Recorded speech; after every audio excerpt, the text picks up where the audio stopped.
Okay, good evening. Welcome, everyone. First of all, thank you to the University of Idaho and AIA Central Idaho for making this event possible. Thank you, Jorge, for your generosity and disposition.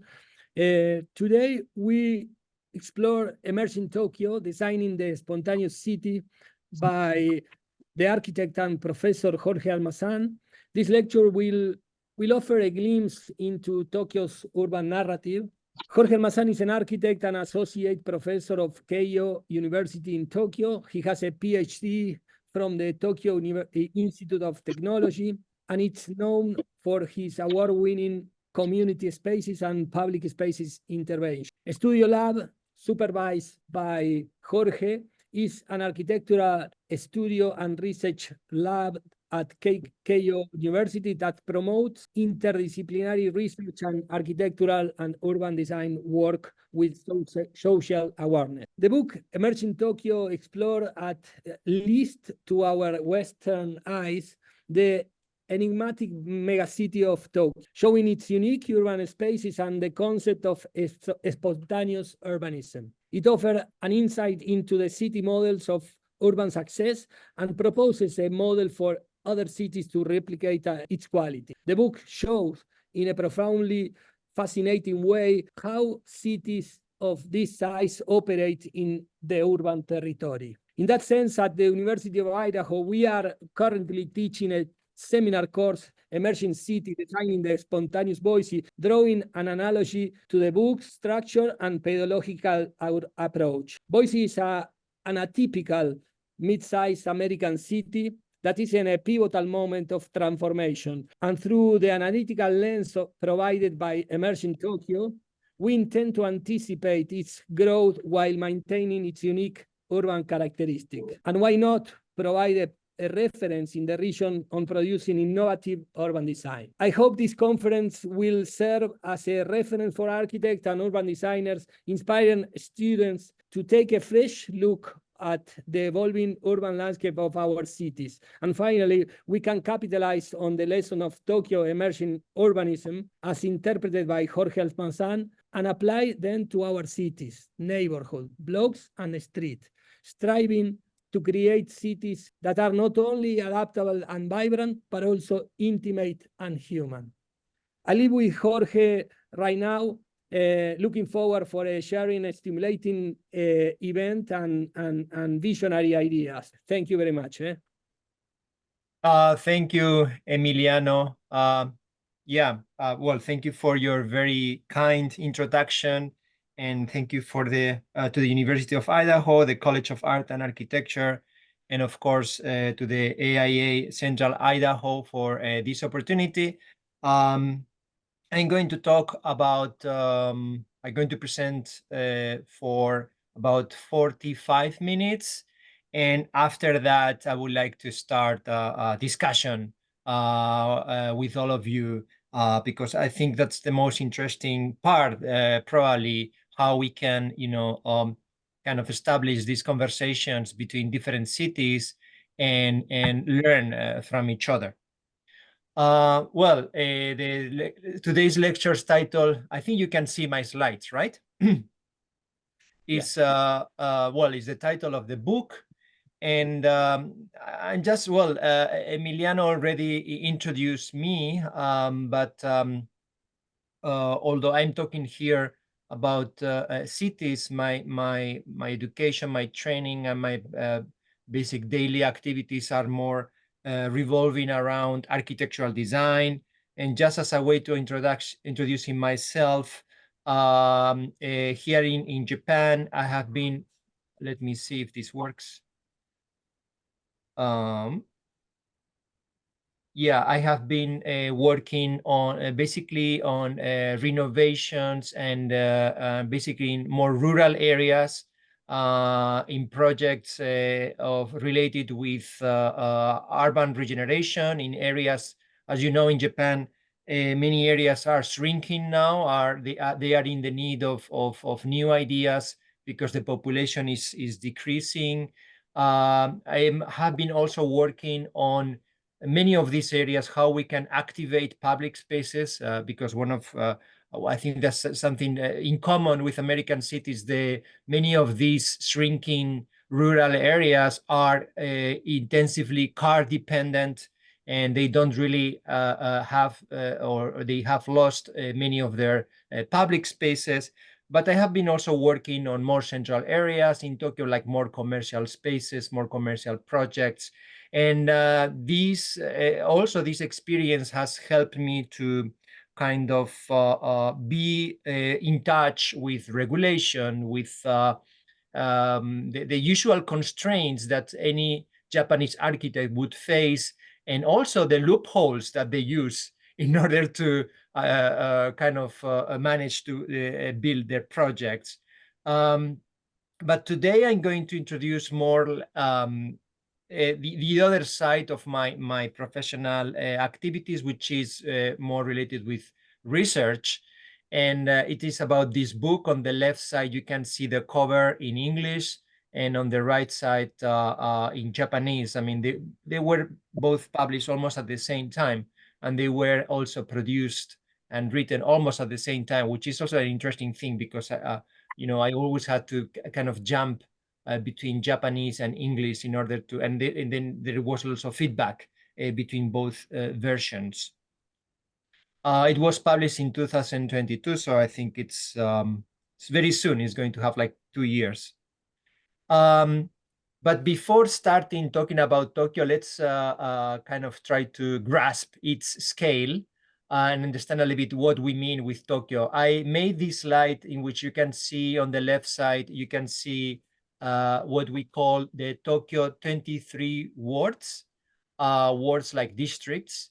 Sometimes they are called also districts or central districts. And Tokyo is a prefecture, like in other countries, what would say like a province, or like in a bigger scale would be like something equivalent to the state. But Tokyo is much bigger. Tokyo goes more like it's bigger. And usually when we talk about Tokyo, basically we are talking about this area that I highlighted here, which are the 23 central wards. And just in order for you to understand the scale, I guess many of you are joining us from Idaho and from Boise. So I did this kind of comparison with the administrative boundaries of Boise. And you can see that, in fact, Boise is quite big, I thought. I thought it was quite big, but there is a difference in population, because the 23 wards accommodate 8 million people. And if we include the surrounding prefectures and all the areas that all the areas where people commute to the central Tokyo, you can see here that they are actually connected, right? It's everything like it's like a huge agglomeration that goes all the way to Yokohama here, to Chiba, to Ibaraki, I mean, like surrounding prefectures. So if we include the whole of this metropolitan area, 1/3 of Japan is living here. So it means like 40-30 millions, more or less, are of people are kind of connected or commuting or working in this, working and living in this area. So I think that's one important difference, no? The density, or the population density. But yeah, just for you to know, you have a scale, a comparison between Tokyo and Boise. So how about if we try to look at the city? Well, here you will see that the commonalities with or the differences with Boise start to become more clear. Tokyo is, well, this is one photograph taken from the Tokyo Sky Tree, which is a communication tower recently built on the east side of Tokyo. And we can see here that it's a highly pixelated city, meaning that the buildings seem to be like quite, or they are in fact built separately and rather small scale. The bigger, the super mega towers or the high-rise towers are, you can see them clearly standing out from this almost ocean of small buildings. You can see, for example, this cluster, which is in front of their imperial palace. This huge amount of green land is where the emperor lives. So he has like a very nice site here in the middle of Tokyo. And then in the front of that area, we have this cluster increasingly becoming bigger and taller, cluster of high rises, and also other high rises here on Tokyo Bay. And you cannot see it, but Shinjuku and other areas are starting to become like a different model. So we can see here like a completely two different kinds of Tokyo, at least. One which is the smaller scale buildings within a more compact configuration, as you can see here in the foreground. And more in the background, you can see like higher towers. You cannot appreciate it, but usually surrounded by more open spaces. And just for you as a reference, I know that I have seen some photographs from of Boise, and I see like the beautiful background with the mountains. And so we have here also a mountain here. You can recognize it here. There's Mount Fuji. Okay, this is one mountain here. So sometimes you can see it from higher places, and especially in winter, in clear days in the morning, it appears almost like a monument in the sky. Yeah, so this is Tokyo, but well, since I think most of us are architects and urbanists, I think, or urban planners, I think probably maps is something that we kind of really like, and we can learn a lot from it. This map is not included in the book, so many of the things that I'm talking today are not included. But this map is really, for me, the most amazing map to understand this Tokyo's 23 central wards, because it shows the actual usage of buildings in Tokyo. It's not a zoning map. Okay, you might have seen this kind of colorful maps in your own cities, which are usually zoning. So it means like which use should come in each place. But in Tokyo, zoning is very loose. I know that in many American cities now, zoning is being reconsidered, and they are trying to make it a little bit more flexible. Well, in Japan, it's already flexible from the beginning, from the early regulations in the 60s, and even before almost, there was almost no clear regulation. And when we look at Tokyo, we can see like a very clear structure that I would say is like almost like a fractal structure, in which a certain patterns are repeated in different scales across the city. So if we have to understand Tokyo, first of all, you can see here that there are like green and yellow colors. Those are residential areas, basically small collective housing, small condominiums, and also the more intense green is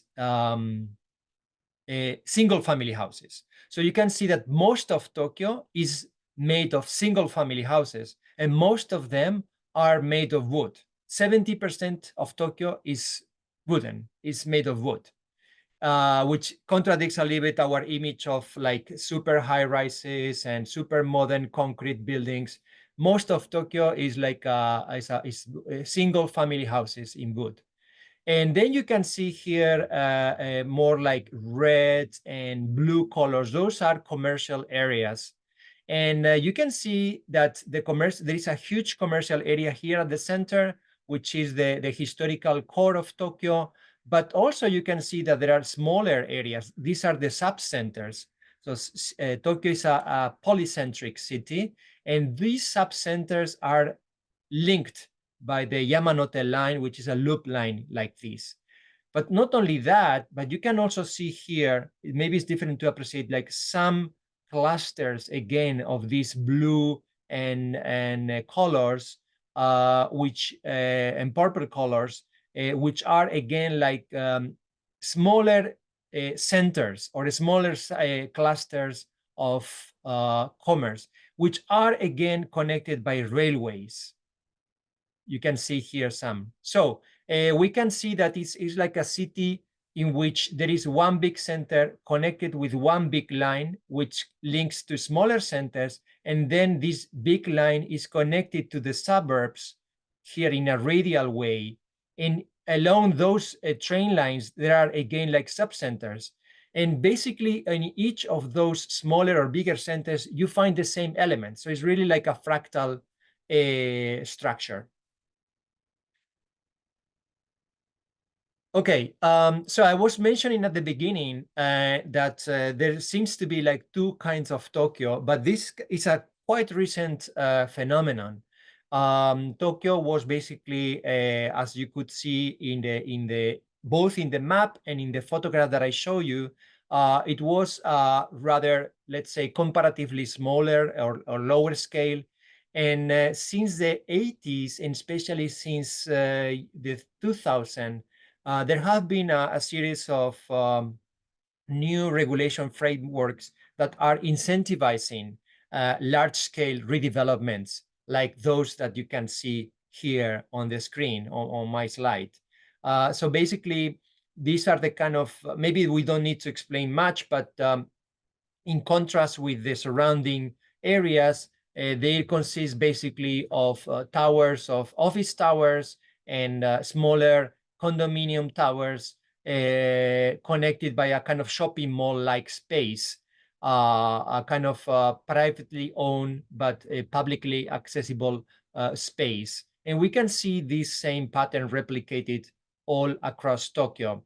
This is one of the motivations when I thought that it was important to write the book, not only in English, but also in Japanese, to kind of understand and to kind of really compare what is going on. And basically, many people are rather disappointed by these redevelopments, and somehow they inadvertently kind of highlight how much is lost when the key features of the existing Tokyo are disappearing. So the positive qualities that I'm going to talk about, this kind of lower rise Tokyo, are quite inexistent here in the new redevelopments. And somehow by studying both and contrasting both, we can understand the qualities of the existing fabric. And what is the logic of this kind of redevelopment rush that we have been seeing in central Tokyo?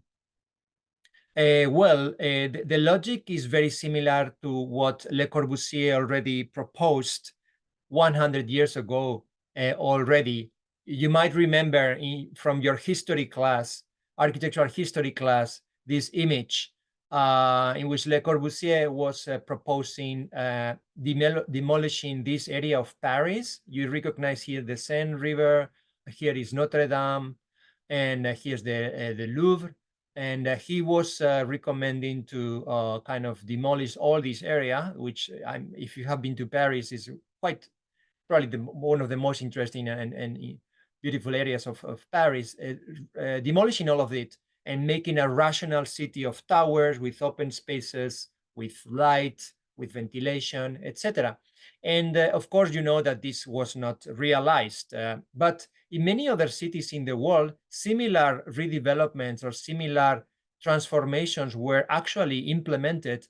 And from the 60s and 70s, and from all the theories, including Jane Jacobs, Christopher Alexander, all the development of environmental psychology, etc., we do know that these kind of redevelopments basically affect in a very negative way to the socialization and to the quality of everyday life. This is something that we already know. But even though this is kind of quite accepted, and I think nobody would propose this anymore in Paris, I guess not anymore in any American city, I guess, this is being proposed in Tokyo now and is being implemented with whole support of the financial sector and of course the developers, and also the government and all the political, I would say, across almost the whole political spectrum. What is the logic? I mean, the kind of explanation that the official DOM is giving to support the demolition of current Tokyo is this logic of Tokyo is an inefficient city. It's not efficient. Is made of small alleys, small buildings, and we need to kind of renovate our buildings also because of safety reasons. And we can just demolish whole blocks, several hectares, as you can see here, 3 hectares, and make one single tower. And then we can make, instead of having this maze of small houses, we can have a nice open park and one single building. So this is the question. Is this really the path for Tokyo to go in the future? That is my question. That was my challenge. But if not, how can we defend? What are the positive qualities of the existing fabric? Of course, it's not easy to demolish a fabric which is made of many tiny houses, because of the properties so subdivided that you have to really spend a lot of time selling private properties or buying them. This is one example of one of these redevelopments, probably the first and most famous one, which is Roppongi Hills in central Tokyo. And you can see that they took almost like 15 years to actually build the whole buy the whole area, property by property, landowner by landowner. We're talking about properties which can be like quite small, and then demolish everything and making something completely new. This is where all the authorities seem to agree that this is the future. And we can see here that the tendency is towards that direction, because if we analytically kind of consider by data, we look at the data and we see like the redevelopments conducted under different regulatory frameworks. I'm not going to give you here the details, but we can see that the total amount of redeveloped land area is increasing. And we can see here especially that this new system, the Urban Regeneration Special Area System, which was approved in the 2002, is being responsible for much of the latest redevelopments. This is a very interesting regulatory framework, because it's a national law in which local governments almost have no power. And the national government kind of designates areas in which all urban regulations existing, like height limits or floor area ratio, this kind of traditional regulation that we have, they are eliminated, canceled, and the developers can propose freely, without considering any urban regulation, their own kind of proposal, and increase floor area ratio like 3-4 times, increase, of course, the height from, I don't know, like 15 meters to 190 meters. So we are talking about cataclysmic and drastic changes in the city, which are beyond the control of local governments, local communities, imposed from central government. And well, if we look at the map, we can see that this change from 2000 onward is also visible in the map. We can see a little bit that before the redevelopments were more spread around the city, but here in the recent times, we can see that the recent redevelopments are more clustered on certain areas, really changing areas in front of the city, or areas which were already quite successful as commercial districts. So this is the situation in Tokyo now. And so is this really the path to go? Is this really the model? Well, I would think my reply is that Tokyo has, or existing fabric of Tokyo has also interesting things to offer, and we should kind of think twice before demolishing everything. One of my main critiques of these new redevelopments, which are made of, in fact, these are not original kind of regulation coming from Japan. They are a kind of imitation of the bonus plaza that was developed from the 60s in New York. This concept of the privately owned public spaces, the POPs, in which certain regulations like sunlight limits, height, floor area ratio, etc., can be reconsidered or increased by obtaining you can obtain as a developer a floor area ratio incentive. You can make a whole more square footage in your building if you offer as a compensation some open space on the ground. This is the basic logic. But if we look at the actual open spaces that are built and constructed in Tokyo, we can see that they offer just blank facades, windowless facades, like these here. Very often those public spaces are separated from the street on platforms with this kind of very inaccessible staircases, although there are like elevators and so on, but basically it's a barrier, right? It's not easy to access them. Or when it's on the same level, you can see that they are using kind of these soft barriers and both these elements and both by the greenery landscaping so that you cannot easily access. They are basically empty except for specific events.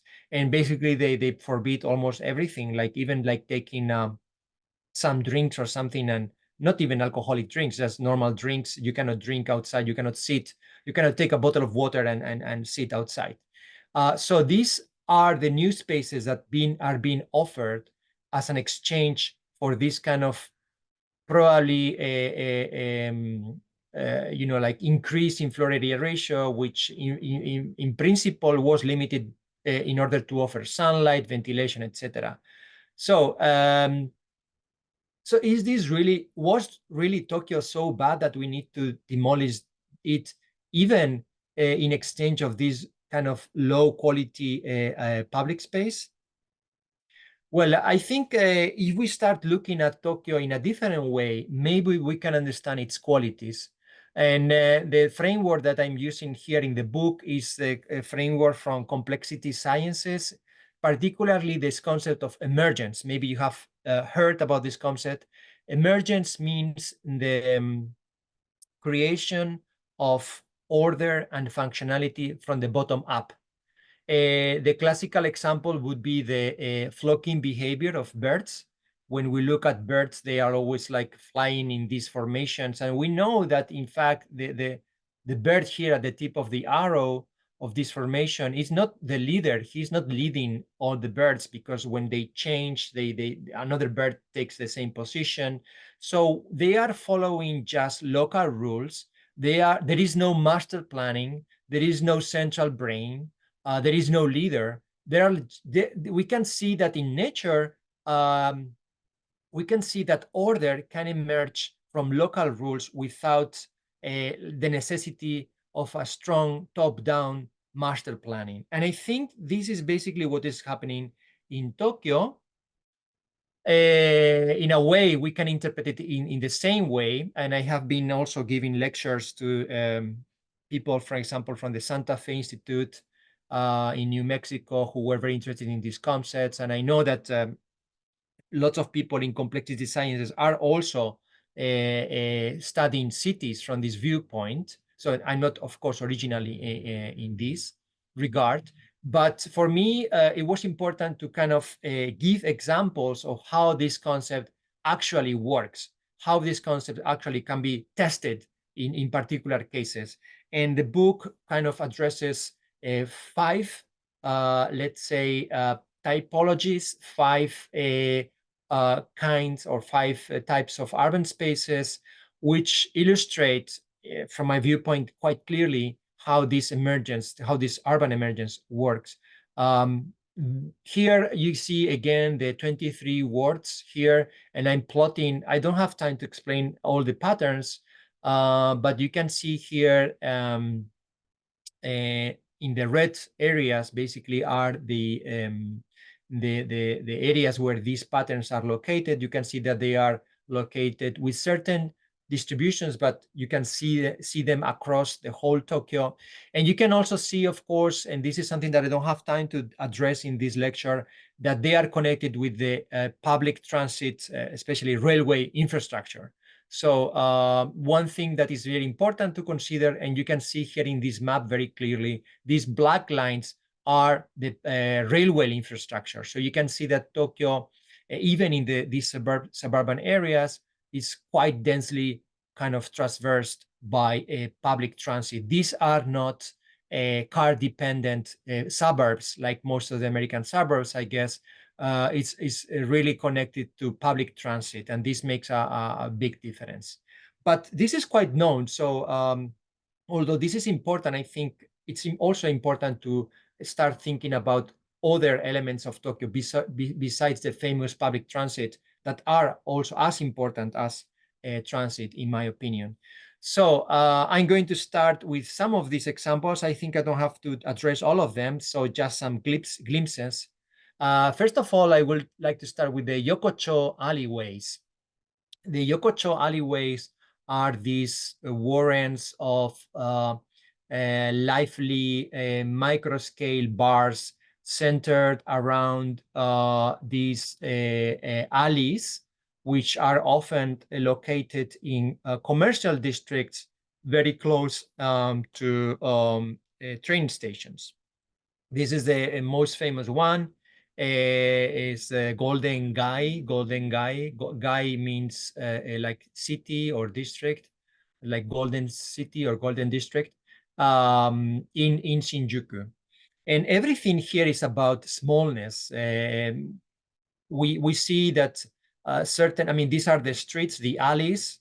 We can, some of them are so narrow that you can touch, if you extend your arms, you can touch both sides of the alley. And you can see here, well, more or less the scale.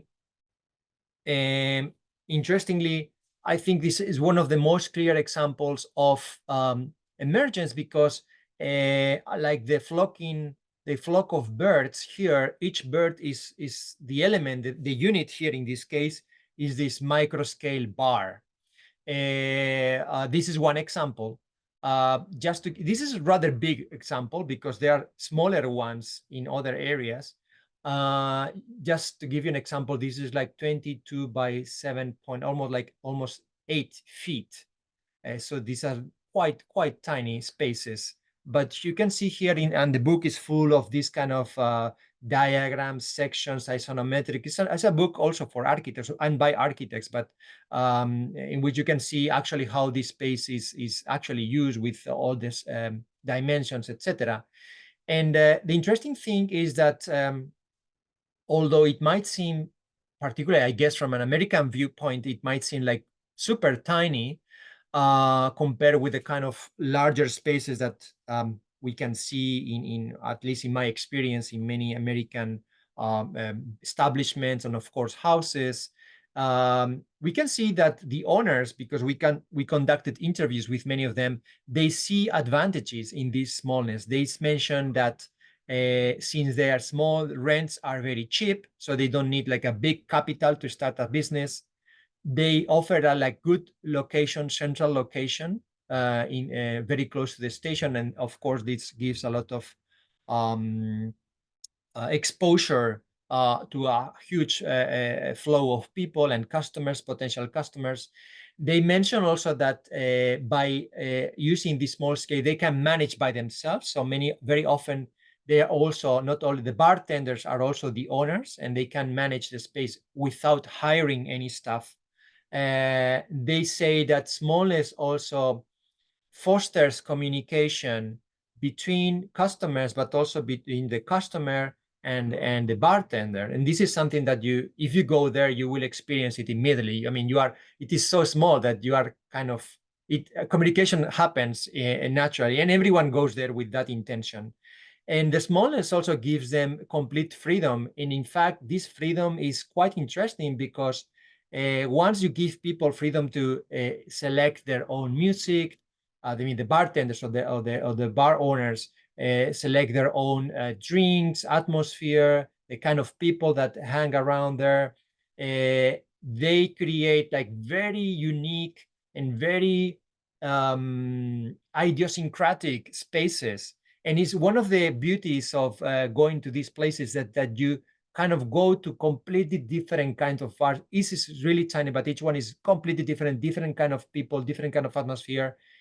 Most of them welcoming, and you can kind of enter someone's personality, someone's world, and enjoy that world and have contact with different people. And then you go to another one and you find like a completely different world again. So it kind of it's a structure that gives freedom, a lot of freedom for each owner, and then this kind of agglomeration of very idiosyncratic particularities put together creates a whole which is very attractive when you go there and you kind of go to different places, maybe in one night or one evening.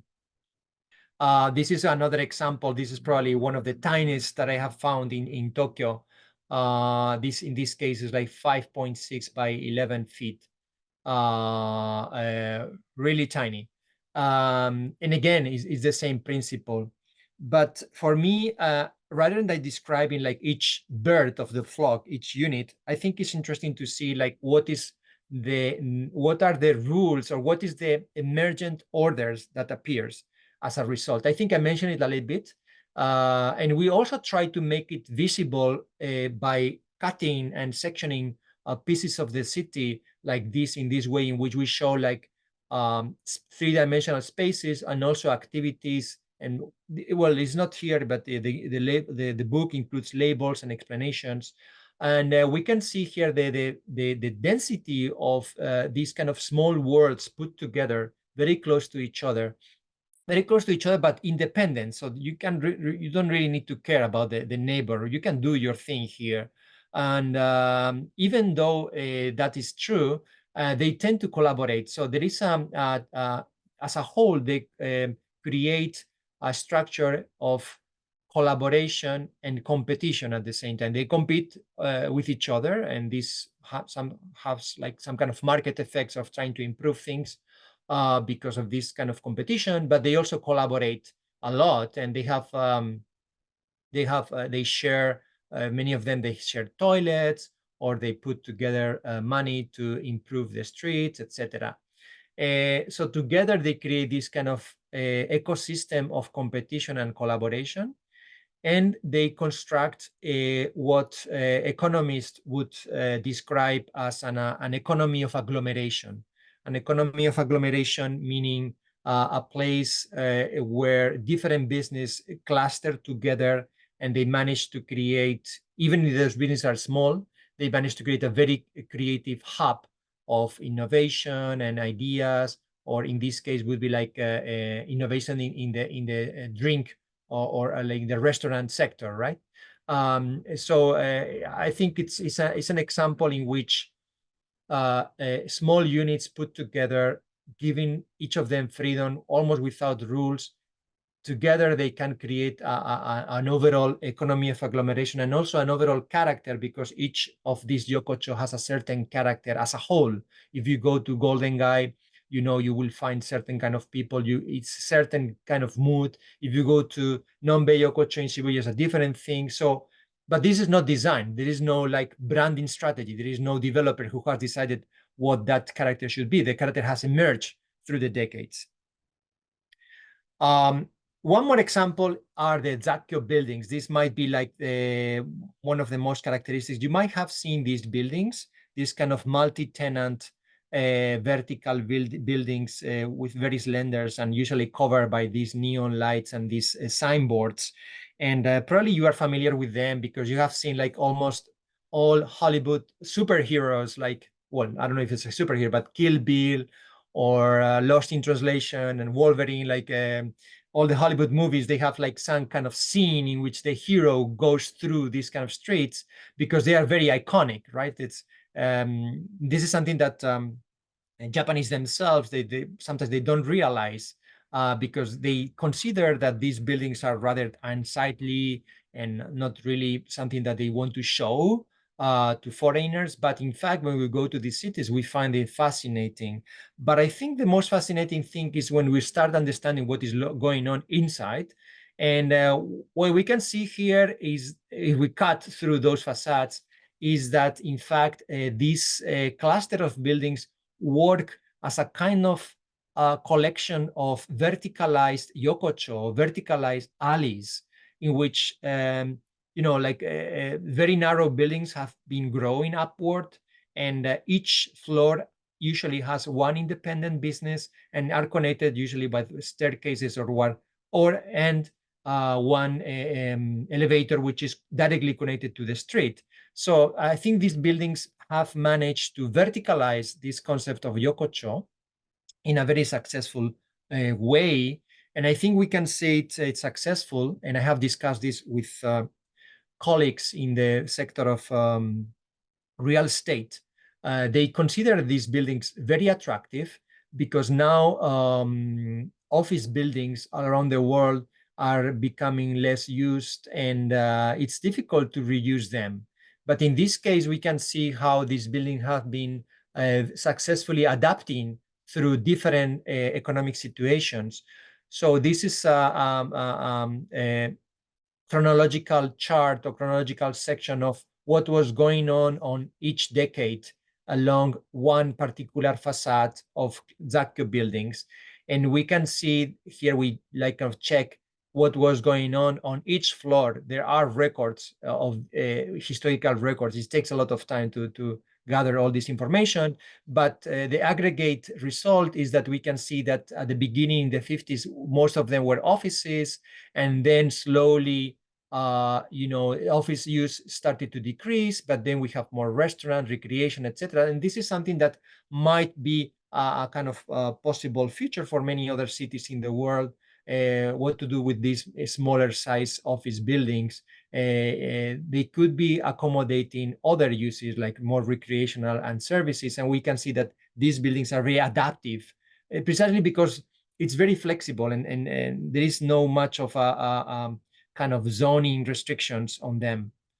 But also from the viewpoint of public space, I think they work quite nicely because, well, this diagram shows the same stretch, which I'm showing here. And the green means stairs, elevators are these red squares. And the light gray areas are areas which are like shops, something that is accessible to the public.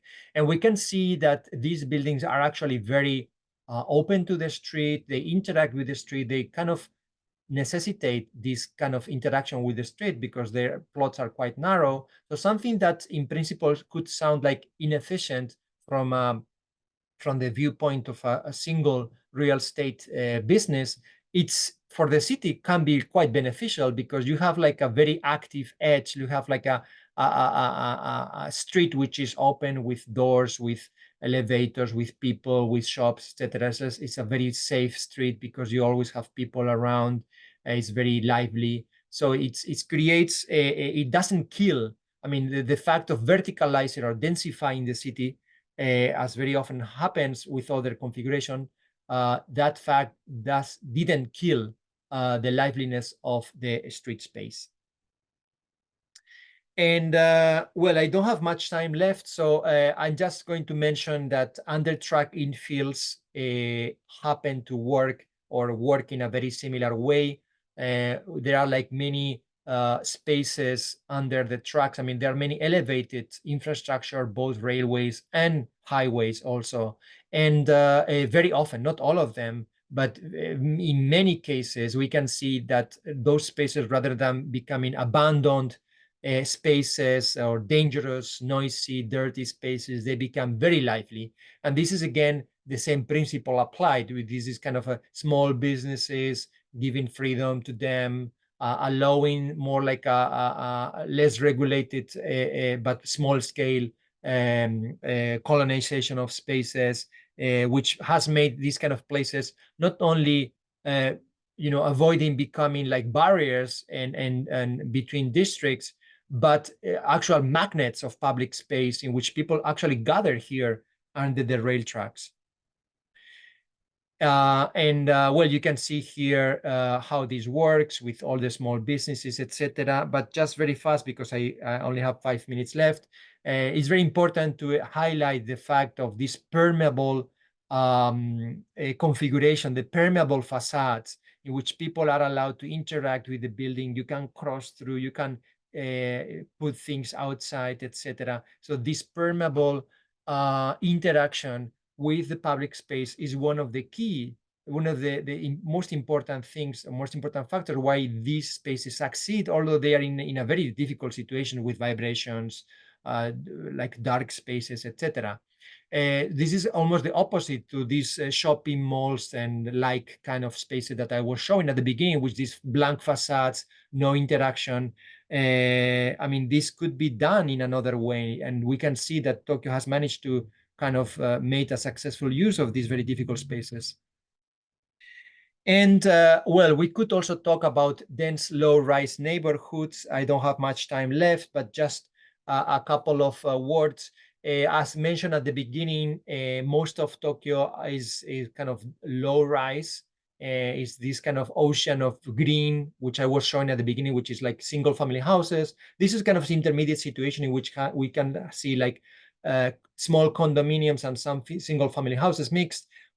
Along bigger highways, regulations allows taller buildings, but as a whole, you can see like small, like an ocean of rather small buildings.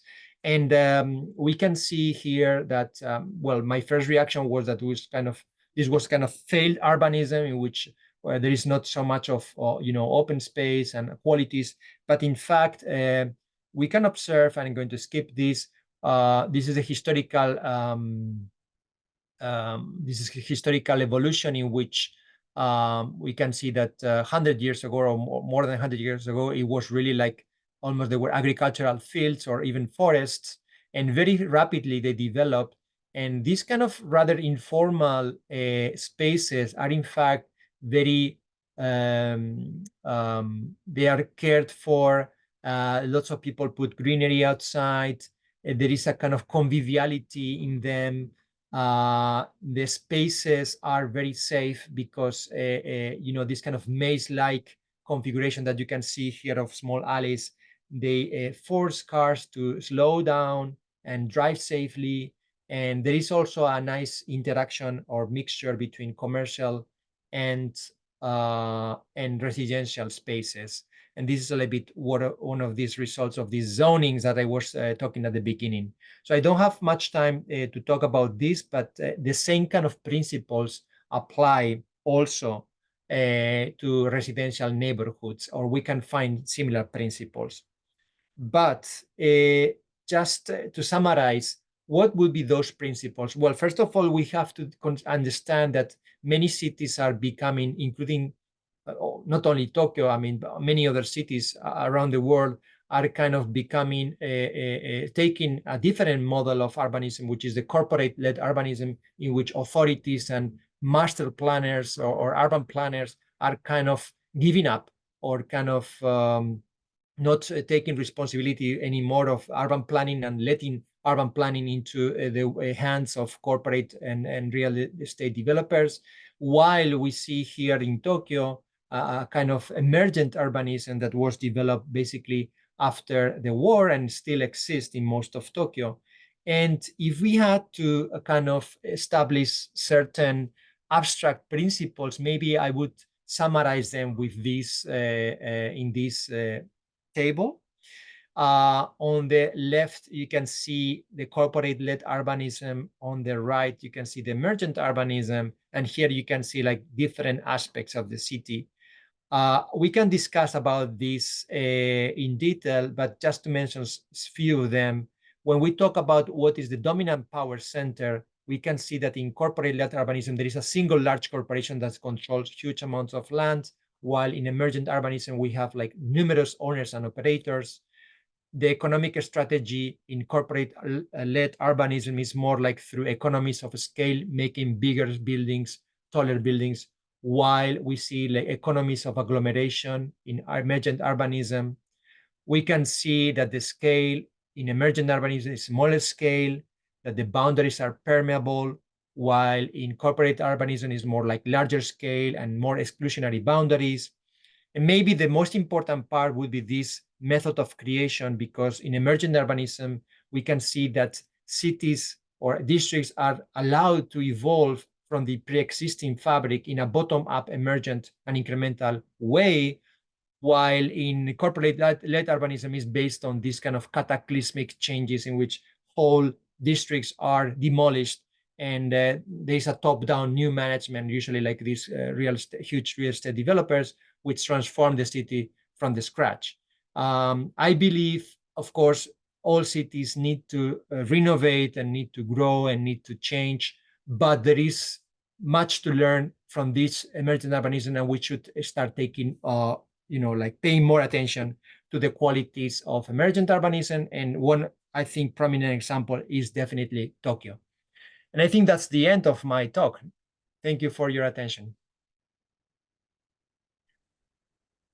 Thank you, Jorge.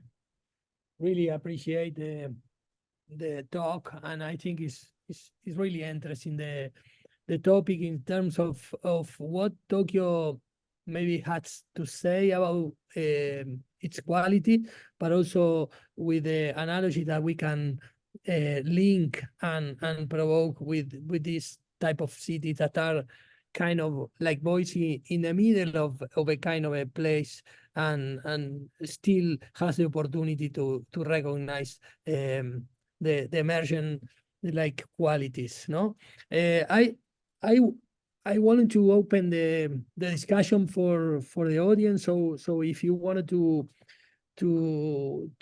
have a question, please jump in, and we are going to have a kind of this kind of moment for interaction. So let's go for it.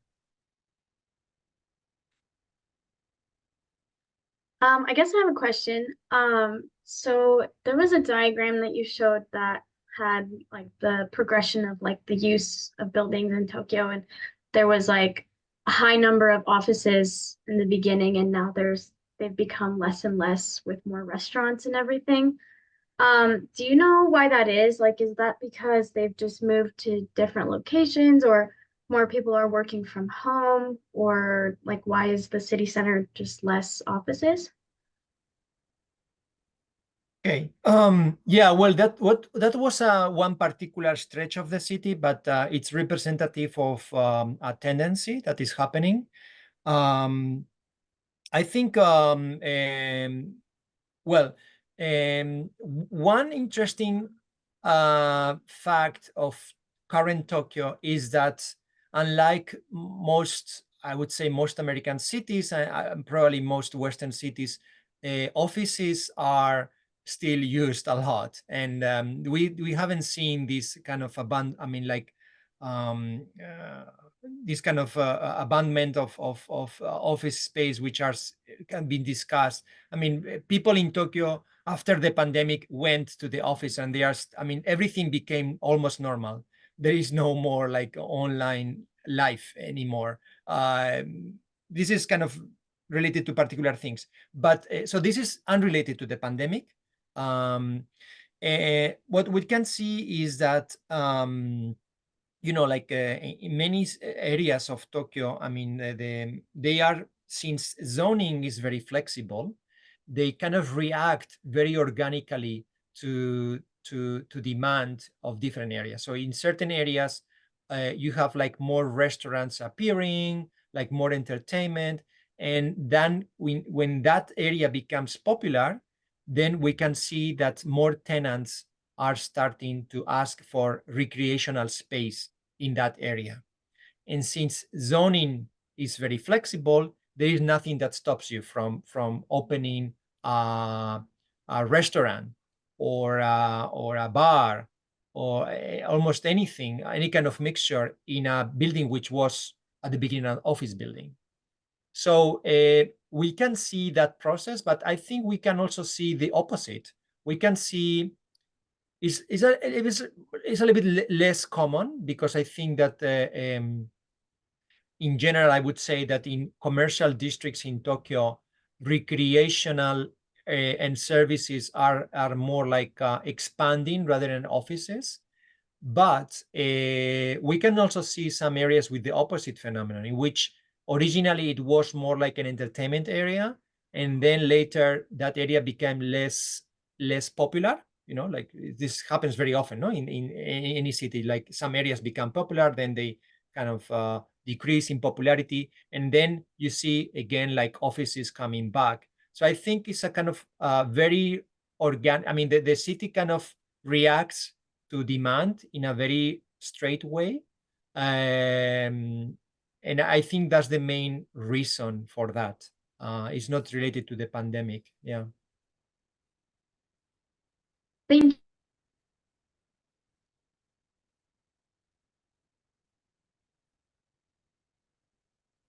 Yeah, I think William willing to talk. So go for it, William.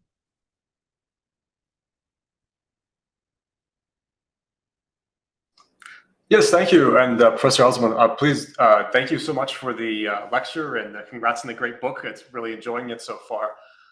I've lived in Japan a couple of years. Now I'm back in the States. I've had an opportunity to visit some of these sites that go to the large scale developments, both before and afterwards. And I noticed the downsides you mentioned. I also noticed some benefits to these large scale developments. So I was wondering if you could speak to maybe any thoughts you might have on how these two models of development can coexist well, because it seems like maybe all, Zakyo biru all over the place is not going to create enough structure to have the same, richness that Tokyo has. But then, of course, you lose the organic richness if you only have the, large scale tower developments. Yeah, I mean, this is the key. I mean, the very, very nice question and very important question. And this is my current kind of struggle.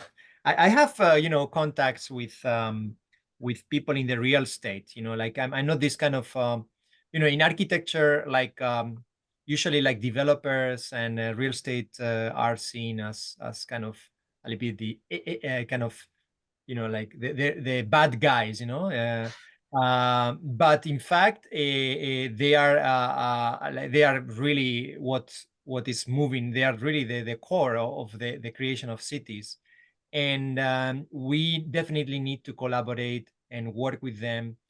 And I think they are very open-minded. And I have seen that they are. I mean, I have given lectures. For example, or one lecture from the ULI, Urban Land Institute, which is basically a group of people who work in the development business. And they are very, very interested in these topics. They understand this. I mean, they see the problems. And for them, it's obvious that it's more attractive, even from a touristic viewpoint, these more organic sites of the city. So they see value, and of course they need to have value in their cities in order to sell, right, their product, which is real estate. So yes, I think there are ways to integrate this kind of more emergent ways into new developers and larger scale developers. I think one of the keys would be the redesign of the ground spaces. I mean, the ground floor spaces. I think their ground floor spaces are really, really bad. And I was really interested in knowing, like, why was this? And I think there is a fundamental flaw in the regulation, which is not only in Tokyo, but also in New York and other, I guess, in other American cities too, which is that when you create these POPs, these privately owned public spaces, like if you have been to Roppongi Hills in Tokyo, you see, like those are POPs, no, the privately owned public spaces. They are privately owned, and the maintenance and responsibility of those spaces is held by the owner. So it means everything you have to clean by yourself. If there is some accident, basically you are responsible for it. So which means that automatically everyone, and I think that's rational and normal, all owners, both corporate but also like residents associations in the case of condominiums, they tend to avoid or try to stop people coming in, because the more people you have inside, the more risks you have, the more garbage you have to clean, etc. So I think there is a fundamental flaw in this regulation. You cannot expect people to have privately owned public spaces. This is a kind of contradiction in terms. There is no guidelines. In New York, there are guidelines, but in Tokyo, there are no guidelines explaining, for example, how those public spaces need to be designed. There is no control after the fact. You don't have like any committee walking around in Tokyo checking if those public POPs, those privately owned public spaces are actually kept open and well maintained, etc. So I think it's a kind of, it's a regulation that doesn't work. So the problem is in the law. Is the developers are doing their best, and of course they kind of respond to their customers, to their clients. The clients, of course, they want to reduce as much as possible people. They understand. Interestingly, for example, many of these new open spaces are very luxurious. They have like very high quality finishes, like marble and like natural stone, and like really very expensive. And through interviews and some kind of private conversations, which I could not really cite in the book, but I know from colleagues that they have been told, like friends of mine who are like landscape designers, they are told by the developers to create a sense of luxury, because they know that Japanese are very respectful and they wouldn't enter those spaces which look so luxurious in order, not to break them or, so it's a very subtle way in order, to kind of officially be open, but at the same time, avoiding people inside. So my reply to that is, let's stop this bonus plaza system.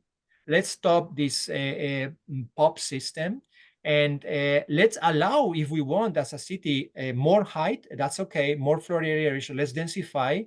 If we want to eliminate all height limits, that's okay, but let's kind of design proper public spaces. And there are many ways to do that. We can get fees from each development and contribute to the maintenance and to the creation of new avenues, parks, plazas, etc. So I think there are many ways of doing this, but we need this kind of political leadership that will say, okay, this is not working. We have been applying for 20 years this system. This didn't deliver the results. We know that. Let's think of other ways to do it. But this is not happening because basically, I would say like urban planners and the kind of political discussion about public space is really disappearing in Tokyo. So maybe some of us, the gaijin, the foreigners are coming and kind of trying to steer a little bit of this discussion. And I have seen like many good reception to these ideas among my Japanese colleagues too. Wonderful, thank you. Okay, thank you. Thank you. I think Levi wanted to talk. Yes, thank you. And thank you, Professor, for the presentation. It helped put some of the chapters in the book into better context. Now, in the book, you mentioned that Tokyo had a bit of a head start with the end of World War II and the bombings that cleared out large areas of the city, which led to the rise in the black markets, which kind of created the Yokocho and the Shotengai that we know today. which obviously many cities in North America would not have to have dealt with that. It's not to say that we can't play catch up and get going in that way. But and you mentioned political leadership or the will to implement these changes. But when we've had these, maybe not so much in the denser coastal cities that are limited by geography, but particularly in the more inland cities, like in the Canadian prairies or in Idaho or Montana or whatever the case may be, where we have the room to grow out, so we do. And like even in Edmonton, where I am, we did have a densely packed city in the early 1900s with the streetcar system, but after World War II, with the growing popularity of autos, people got more accustomed to bigger homes, bigger lots, and we've been operating so long that under that path dependence, it's almost difficult, if not impossible, to convince people that there's a different or better way, especially when we have evidence of how more densely populated centers overseas, when you have city councils that have to deal with people coming in and arguing against, like we just had a zoning bylaw renewal pass a few months ago, but there were so many people against it, and even developers who were saying like, no, we need this change from more of a Euclidean style zoning to more of a maximum type that Japan uses. But Japan also uses its land use regulations are national as opposed to municipal. So that makes it much easier or much more difficult for people to contest it. So it seems like there are very clear benefits. I mean, there's pros and cons, but it seems like the benefits outweigh the detriments to going with more densely packed buildings, with the yokocho, the raised rail with businesses underneath. So what would you say to the naysayers that are against densifying the way that Tokyo and other Japanese municipalities have, and what would you say to city councilors, the powers that be, to decide these changes, who aren't so much looking at the long-term longevity of its cities and trying to increase its tax base, and are more focused of appeasing the complainers and trying to win re-election next time? Okay. Well, I know that there is I mean, you are asking me like for maybe the central core issue now, in probably, as far as I know from my colleagues in the United States, like this is the main discussion right now. I know also about the NIMBY versus YIMBY debates. But you know, I think of course, when we talk about applying ideas from other contexts to our own cities or different cities, we need to be very careful, because we cannot just really copy paste. That's impossible. So that's very important. And so I think it's very important when we talk with other people who might not be so well, you know, like maybe they are less, they have less or fewer knowledge, or they don't know so much about urbanism and cities architecture, etc. How to convince them? I think it's very important to you know, start from your own potentials, and history is maybe an important or maybe powerful tool, because it's not like American cities were always like that, right? You had like quite compact kind of main streets before the war, and you can still see like many examples of rather compact and dense areas. So I would be very careful with this, you know, trying to bring examples from outside, no, even Tokyo, I don't know, Amsterdam or Paris, you know. Maybe Tokyo is a little bit more defensible, in the sense that although Tokyo is a city with a long history, longer than, you know, like any American city, even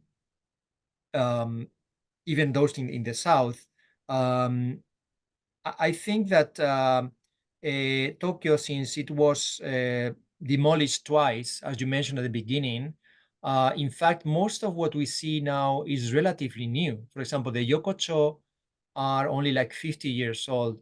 And then these kind of very dense neighborhoods that we are seeing is like 100 years old. So, I mean, in order to achieve this kind of more organic kind of communities, more lively, we are talking about time periods of relatively short in the history of cities, no? Like 50 years is nothing in the history of cities. So that said, I also think that there is too much of, I feel too much of a black or white kind of confrontation between the NIMBY and YIMBY approach. And I guess that we also need to acknowledge that the power, the citizen power to kind of decide at the local level, which American cities have, is something that we might not be willing to, or we shouldn't lose so easily, I think. I think this is something that we need to consider, because in the case of Tokyo, for example, we can see that many of these redevelopments are done against the will of people, and Japanese citizens, not only Tokyo but almost in any municipality, don't have the power to really kind of give any feedback. You know, according to the Japanese urban law or urban planning law, citizens only have 2 weeks in order to do like public complaints or appeals or comments or before the master plan changes. 2 weeks. So you want to change the master plan of a city, you give citizens 2 weeks, and then the law says that those comments need to be reflected, but it doesn't say how it should be reflected. So many municipalities in Japan interpret the law as reflected in paper.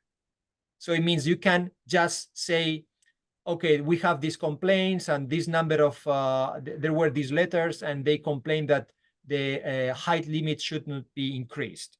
But this doesn't affect on the master plan. I mean, you are going to do it. So basically, I think that the American system has also like lots of positive, a positive side. So I would be very careful, especially with very extremist kind of, let's say, YIMBY discourse, in order to lose that, because I think that's also positive.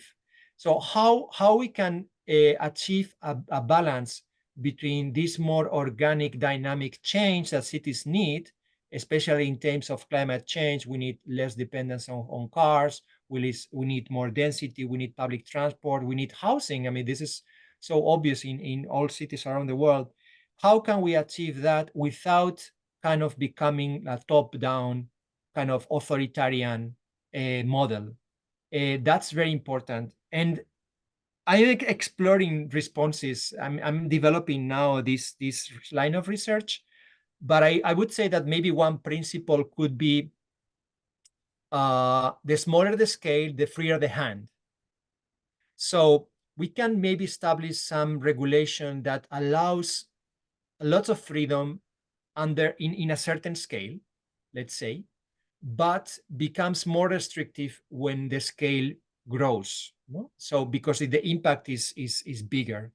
In that case, we would allow cities to grow incrementally when it comes to small changes. No? Small changes which in principle should be like very easy to do. Like, for example, how about allowing small businesses on the first floor or ground floor of houses and residential areas? How about if American cities could have small boutiques or small restaurants? Maybe bars are too much, no? But or small cafes or small offices, which I think in most Euclidean systems, zoning system is not allowed. It's exclusively residential. This is something that could be easily done as a start.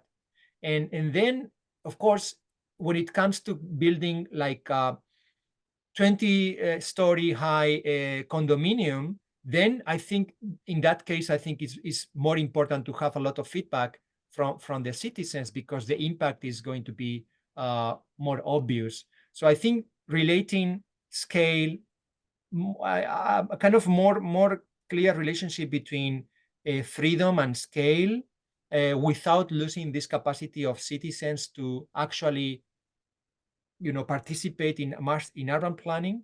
I think that would be desirable. I believe. I think it's a huge issue. I don't know, but I'm responding to you. But this is where my thinking is now at the moment. Thank you. Thank you, Jorge. I think we have a couple of questions. I think Lena Walker from the city of Boise and also city planner, our friends, is there. Kyla also. So Lena, if you want to go, Lena. Sure, thank you. I feel like you almost kind of answered my question just now, but I'll ask it anyways in case you have additional thoughts.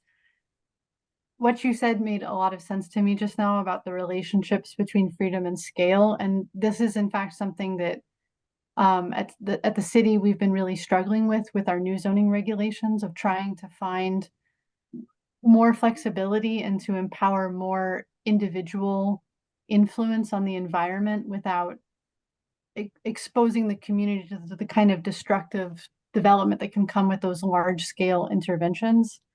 One of the things that I think we run into a lot is that on the one hand, the scale in the US at which we're allowed to be individuals is much too large. Like the examples that you gave are so great with these like very small commercial spaces and even small residential spaces. Like most of the places in Boise where we see this kind of maybe what we would call our own sort of emergent urbanism is still based on a private ownership of parcels of land, which was just not attainable for many people. And it was in fact designed in many ways to be exclusive, right? So we have this kind of barrier we've created for ourselves. But then on the other hand, we have very good and worthy regulations around like accessibility for all people, including, like anyone who might use a wheelchair or have other kinds of accessibility needs. And these are very good, but they can create a bar to start something that is so high that the only way to have any kind of commercial space is to sort of rely on these concentrated private capital entities, which again are following this logic of the top down instead of the bottom up. So I was wondering if you had come across this at all in Tokyo and in your studies of kind of that tension between the small scale that really helps to benefit that like individual bottom up intervention, but then also some of the challenges in terms of those spaces also create kind of exclusivities around access that have to be contended with. And are there ways that people contend with them? Okay, yeah, well, this is I'm happy to hear that kind of we achieve a similar conclusions, no, coming from very different places. But yeah, I think what you mentioned of allowing like individuals' creativity to kind of give that liveliness and vibrancy to the cities is one of the keys. And I think is one of the areas where I would say conflicts could be also resolved in a more human scale. So for example, you're talking about accessibility. But I mean, all of the spaces that I showed are probably not very accessible. But I wouldn't say that this is necessarily a problem in the sense that probably, I mean, you could negotiate, or we could find ways in order to kind of incentivize more accessible approaches to the city, but without kind of eliminating all the possibilities. For example, if we impose like wheelchair access regulation, of course, all the yokocho of Tokyo would be illegal. It would be impossible to kind of use all of them, right? So maybe, I mean, this is definitely a challenge in the case of Tokyo, and I think is very important. But maybe many of the things that we are trying to solve from the regulation viewpoint could be micromanaged at the individual level. I think, I don't know, like when I say these things, many people reply to me like, okay, because Japan is, how they say, like homogeneous culture, and therefore it's easy to negotiate for people. So for example, if there is one customer that comes with a wheelchair, instead of like people would try to accommodate him, help, etc. So this kind of micro level negotiation that can happen at the human level without like much of a regulation intervening there.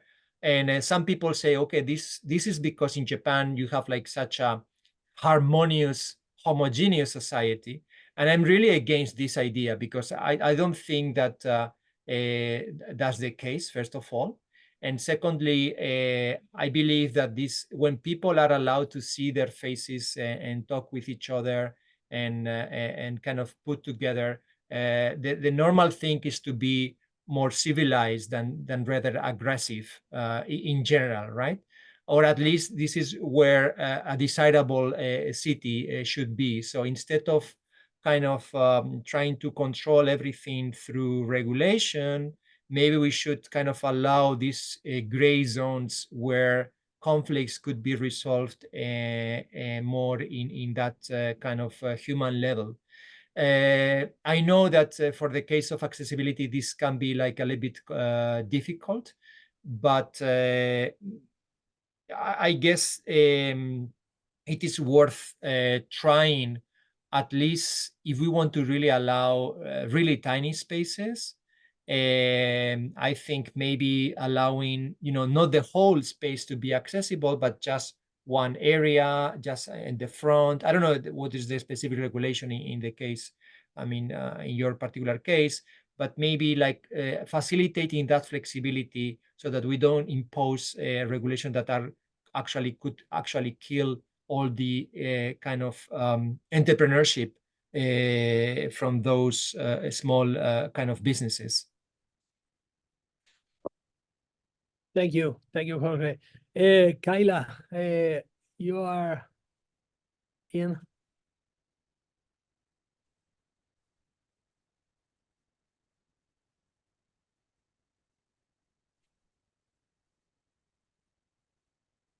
Maybe you are muted because we are not hearing you.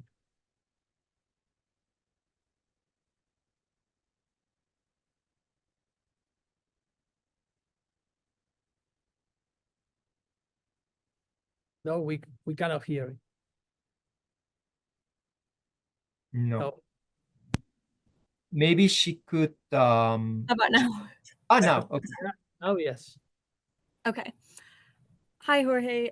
Thank you for being here to present on your book. One of my favorite parts in the book was when you described the interplay of ideas between the material expressions of a space and the ability of activities to adapt, repurpose, and transform a space. So I want to ask you, how have you seen that intention change over time in Tokyo? And has a strategy emerged for spaces that are designed to be adaptable to a community's evolving demands? Okay. When you mean a material expression, you mean like spatial configurations, etc., right? Or you're talking about materials in the sense of the buildings, where they are made of? Both, yeah. Both. Okay. I would say, I I mean, I think this is very important thing, and I think this is something that architects should be start considering more. And yeah, I mean, the book for each case is different, I think, but I would say one of the strike in terms of materiality, like pure material, I was quite surprised by the flexibility and the advantages of using timber materials, which is maybe something quite common in the United States. But I am from Spain. We are a culture of stone and brick. So it's not so common, you know, like, and you can see here that buildings can be very easily renovated, extended, repaired. I have seen, I mean, in my own practice, I have seen, or I have actually lifted whole buildings made of wood in order to renovate the foundation. So this is something that you can do with wooden material. So I know that in the United States you have like the balloon frame system, which has been kind of also imported to Japan. So I think in terms of materiality, wooden materials have a lot of promise in that sense, and it would be interesting to see, or we have seen in Tokyo, like how people can very easily renovate them, transform them, etc. I think it's a huge potential that we should consider. Also, in terms of spatial configuration, I would say that one important, super important issue is accessibility and permeability to public space, like how you allow, I mean, the more permeable you make a building to public space and the flow of the public, the more possibilities you will have to become it, to transform to other uses. So I think that permeability is very important in order to allow and allow that adaptability. In the smaller scale, I would say the interfaces between public and private are also very permeable and open. So, for example, I would say in the dense low-rise neighborhoods, which I didn't have so much time to explain, but in that case, many of those facades have been transformed over time, and you can see that people are kind of expanding them or retracting them according to the time of the year, but also like you see, like when you see across time, you see like sometimes they put like some veranda on top, they put like some they expand actually the space toward the outside. So I would say that this interface, the public-private interface, is one of the most important parts that we should pay attention to in order to kind of allow that adaptability. Yeah, I think those two are quite important. Okay, thank you.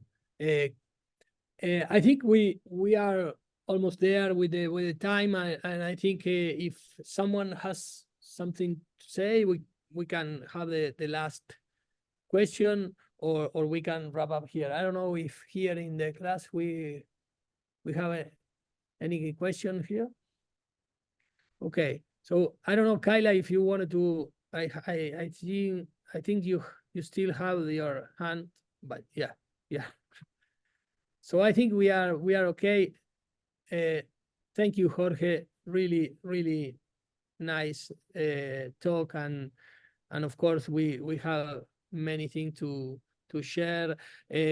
As I said at the beginning, we are working in a kind of analogy and using the book as a pedagogical and methodological approach with here in the city of Boise, and of course there is huge difference in scale, huge difference in the terms of the use. But I think there are something in terms of we are trying to looking for the identity. That is something that, of course, in Tokyo you have there, and I think if we can also try to to define the character of maybe spaces, of the character of certain areas of the city, that is something that also could help to build a kind of a narrative for a design or an urban design, no, path. Well, I'm really thrilled to hear that, and I look forward to seeing the results of the semester.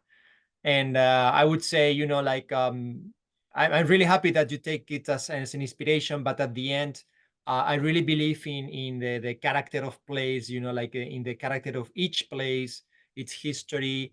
And I think we really need to learn from the existing landscape. And I think this is what I learned from Japan, from my professors here, this insistence on doing field work, talking with people, of making behavioral observation, how people really behave rather than thinking how they would behave in the future, actually observing and being very careful in drawing the details. And that together kind of give us, in an emergent way, I think, the character, not starting from the bottom and then to discover in a inductive way rather than deductive way, discover how, I mean, cities, what cities could be in the future. I think that's a very important approach, and this is something that I learned from my Japanese colleagues, and I'm really happy that to like share it with other cities, because I think it's very important approach for us. Okay, thank you very much. Thank you, everyone, and it was a beautiful lecture. Jorge, we keep in touch. Saludos. Yeah. Thank you very much, and thank you all. Thank you. Bye. Bye.